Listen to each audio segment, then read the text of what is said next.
রাষ্ট্র পরিষদের সম্মানিত আহ্বায়ক ওনাকে সূচনা বক্তব্য রাখার জন্য বিনীত অনুরোধ করছি। বৈচিত্র্যের মধ্যে ঐক্য, বিরোধ ও সুরাহার পথ বিষয়ক আলোচনা।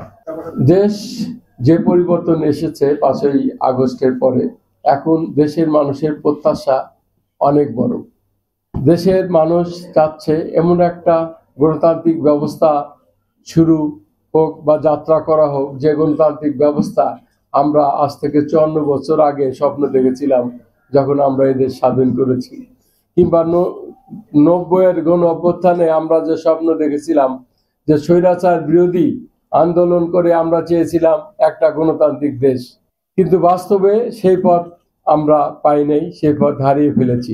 কিন্তু আবারও সুযোগ তৈরি হয়েছে, আমরা এই সুযোগকে কোনোভাবে হাতছাড়া করতে চাই না।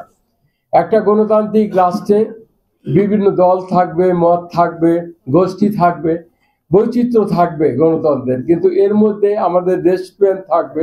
আমরা ঐক্যের পথে হাঁটবো, একটা সুন্দর দেশ গড়ে তুলবো, এই আশা আমরা করছি। বাংলাদেশের বিপ্লবী ওয়ার্কার্স পার্টির সংগ্রামী সাধারণ সম্পাদক, উপস্থিত বক্তা নেতৃবৃন্দ, উপস্থিত সুধীজন, সবাইকে আমাদের দল বাংলাদেশের বিপ্লবী ওয়ার্কার্স পার্টির তরফ থেকে এবং আমার ব্যক্তিগত তরফ থেকে সংগ্রামী শুভেচ্ছা, অভিনন্দন।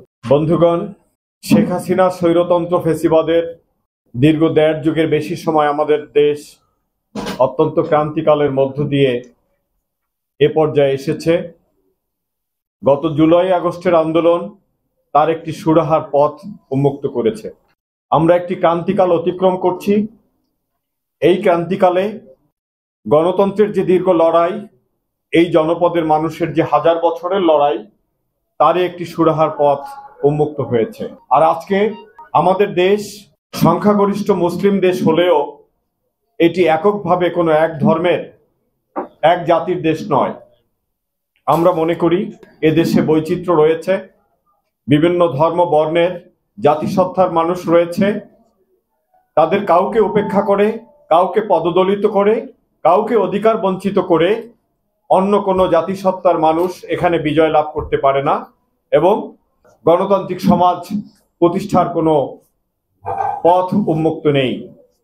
এখানে আমাদের সবাইকে নিয়ে চলতে হবে, সবার সাথে সৌহৃদ্য, সুসম্পর্ক এবং সবার অধিকার নিশ্চিত করার মধ্য দিয়ে আমাদের এগিয়ে যেতে হবে। আজকে গণতান্ত্রিক রাষ্ট্র পরিষদ যে আয়োজন করেছে অত্যন্ত প্রাসঙ্গিক, সময় উপযোগী। আমরা নেতৃবৃন্দের কথা শুনবো, নিশ্চয়ই আপনাদের মধ্যে আরো কেউ অংশগ্রহণ করবেন। আমরা আপনাদের কথা, পরামর্শ, দিক নির্দেশনা শুনে আমরা সমৃদ্ধ হব, জাতি উপকৃত হবে। একটি সাম্য, সামাজিক ন্যায় বিচার এবং মানবিক সমাজ প্রতিষ্ঠার জন্য, সাম্যভিত্তিক সমাজ প্রতিষ্ঠার জন্য, সর্বোপরি একটি প্রকৃত গণতান্ত্রিক রাষ্ট্র প্রতিষ্ঠার জন্য যে লড়াই, সেই দীর্ঘ লড়াইয়ের একটি সুন্দর পরিসমাপ্তি।